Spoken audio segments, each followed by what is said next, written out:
Now you come to the next chapter, that is absorption and movement of water. That you all know that water is a universal solvent and vital for plant life, vital for plant life, and the source of water in case of plant is your soil, and water is formed in the soil is in the form of capillary water.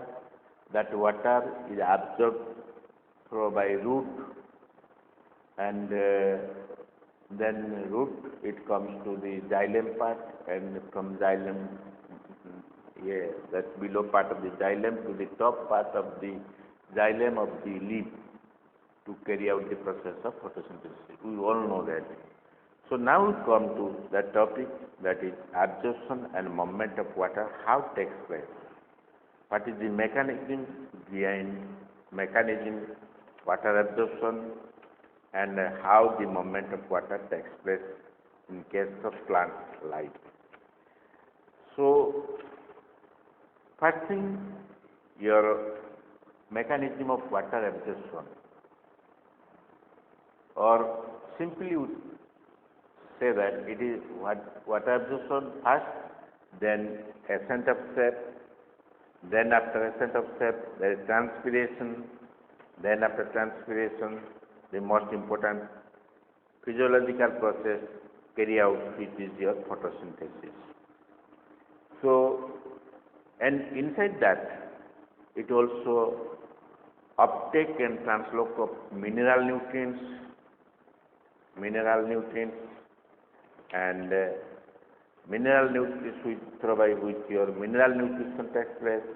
Then after mineral nutrition, that photosynthesis takes place.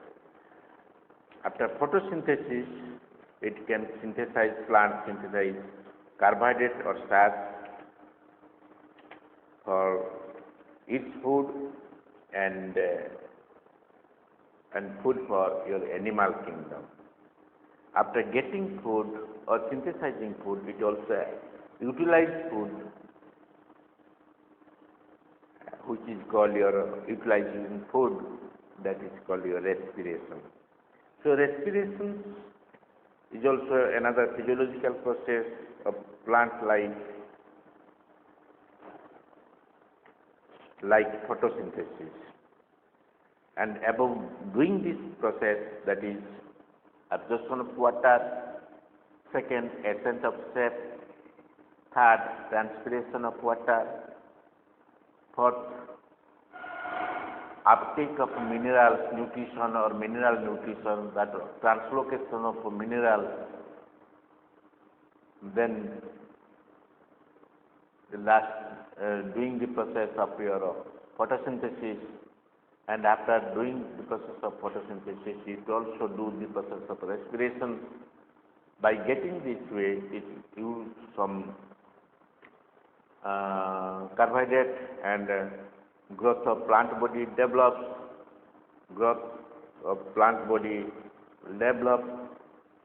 and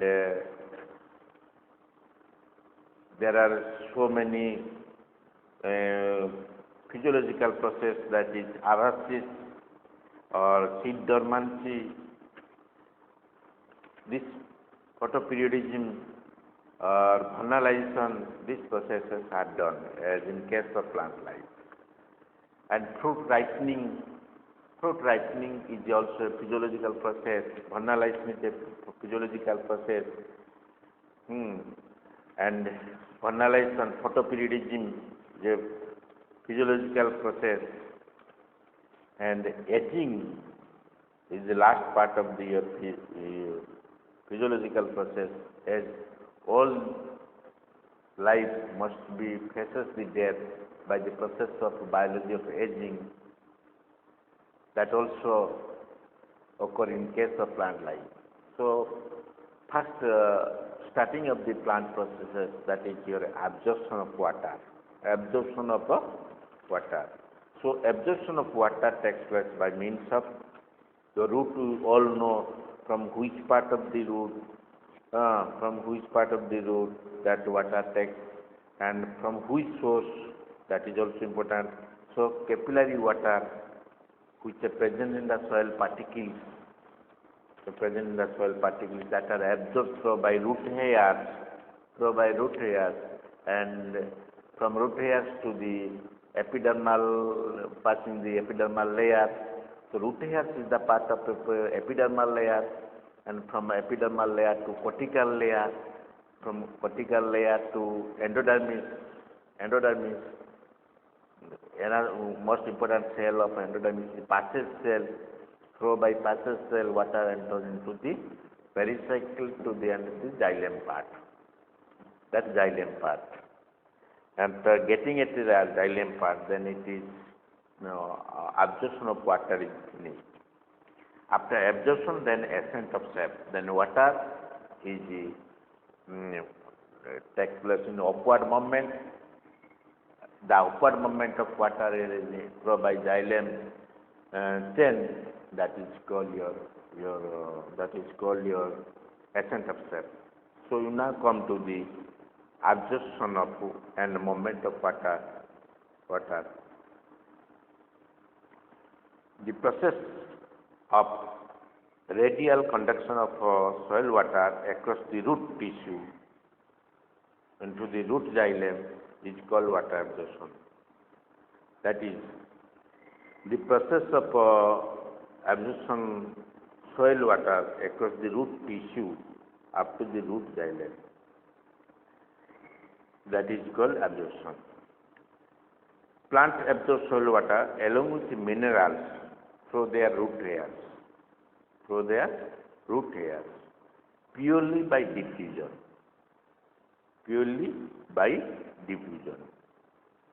The root hairs are thin wall,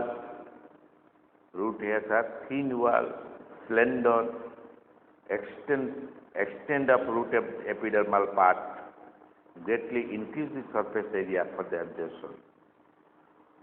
So root hairs are the modified epidermal cells.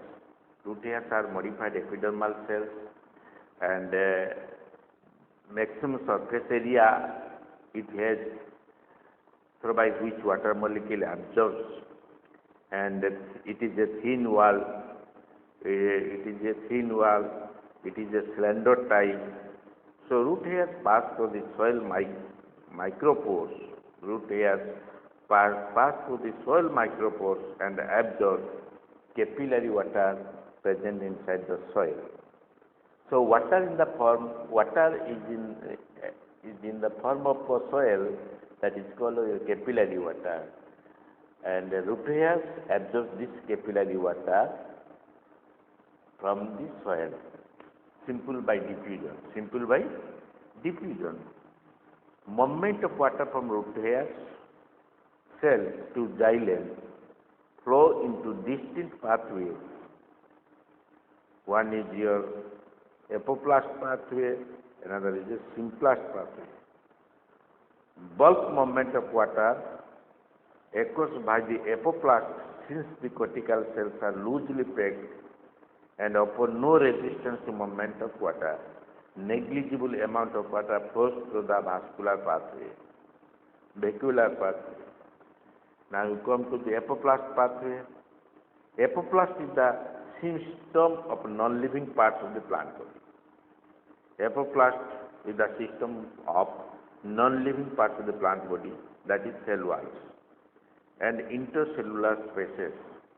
Apoplastic system is a continuous throughout the plant except the Casparian stripes of the endodermis.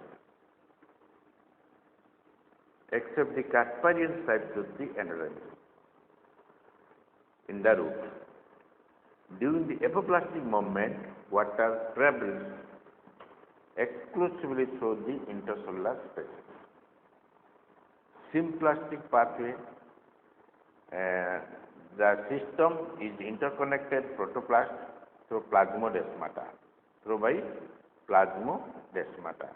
The symplastic movement of water occurs between adjacent cells, so there is at least one place which is a transparent pathway. It is slower than apoplastic movement due to the transmembranous path transmembrane pathway. Symplastic movement is aided by cytoplasmic streaming. Cytoplasmic streaming. So one is your apoplast pathway, another is a symplast pathway.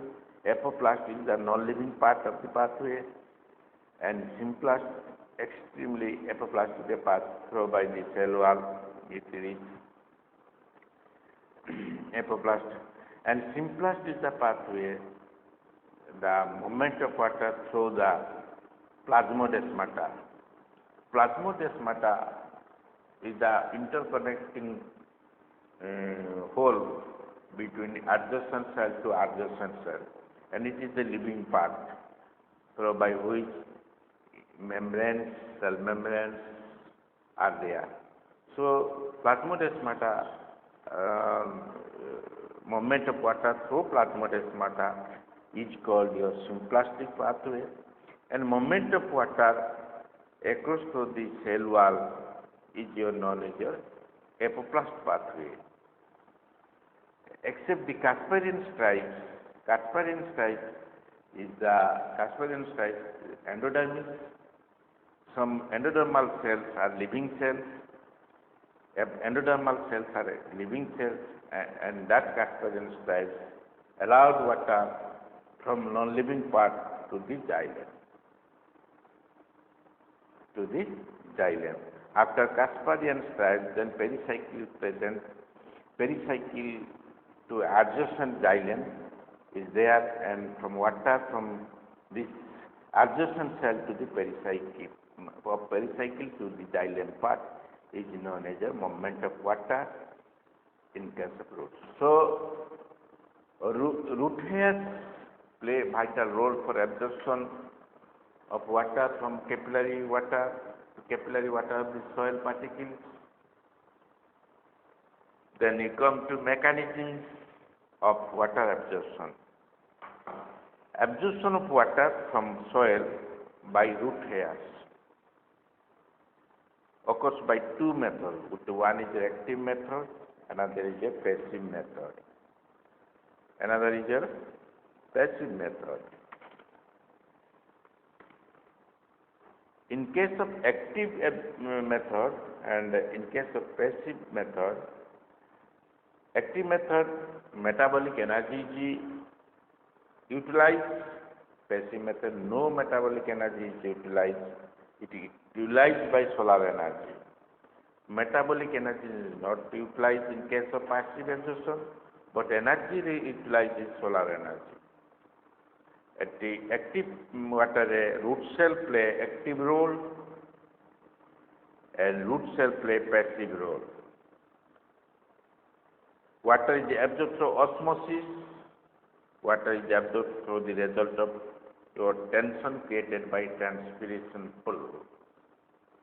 It involves symplast movement of water. It involves apoplast movement of water. And in case of it is independent of transpiration. It takes place when the transpiration is fast.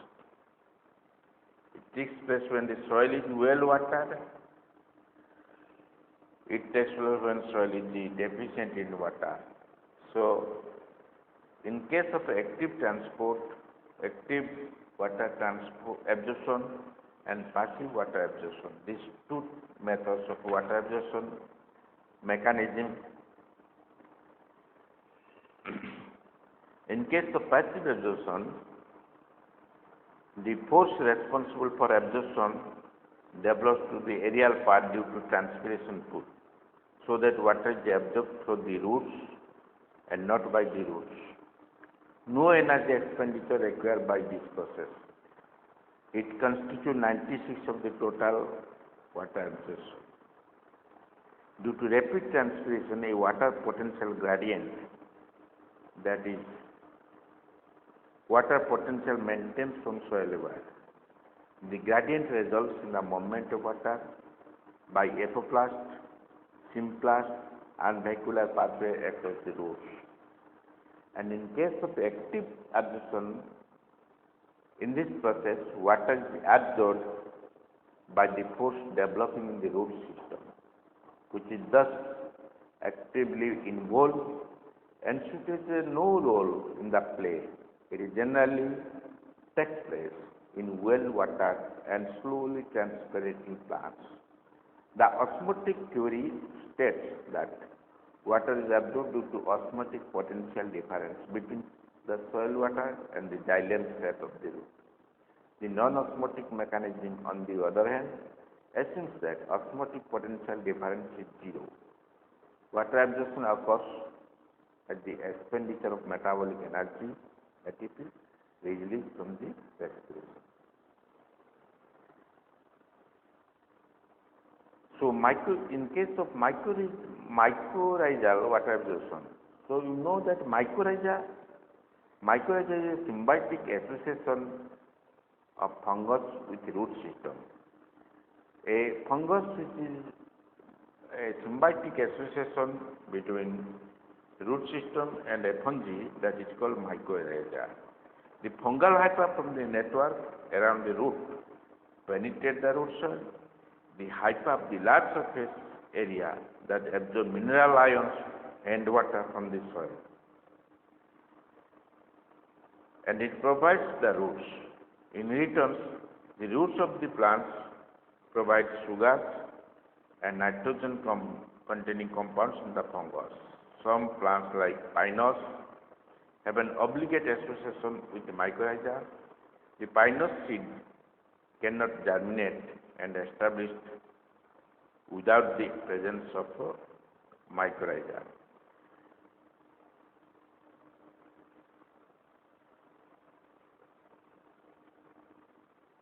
So mycorrhiza is a association between fungus and plant root, which is present in case of pinus root. The hyphae of the fungus mycorrhiza deeply penetrate into the soil and absorbs water and minerals from the soil. It gets the plant, that pinus body, and it also fulfills nitrogen demand from the fungus. So a symbiotic association occurs between mycorrhiza and pinus root seed. And you know that in epiphytic plants like bhanda, the roots possess some special tissues. The hanging roots of the bhanda possess some specified modified tissues, that is velament tissues. They absorb water from atmosphere, which is your hygroscopic roots of orchids that absorb some water vapor from the air. So, roots of bhanda, which are hanging roots from a plant supportive, and they absorb water from soil, absorb water from atmosphere through their modified tissues or advanced tissues or specified tissues for water absorbing present in the root, that is filament tissues. So this is also another method. Mycorrhiza also absorbs water, filament tissue also absorbs water, and root also absorbs water from your capillary water. Filament tissue absorbs water from your atmosphere. It is a modification, or it is a special features of orchid plants. No, you see orchid plants that are bhanda grows the timbers and timbers and big plants, or stems of big plants, and some cultivated orchids are there to establish orchids. Special tissues, that is your filament tissues. And with this, we finish the chapter, mechanism of water absorption and absorption of water. Again, absorption of water through by roots That was route air cells and active transport, passive transport, and mechanism of transport. With this, we finish that mechanism of air water transport.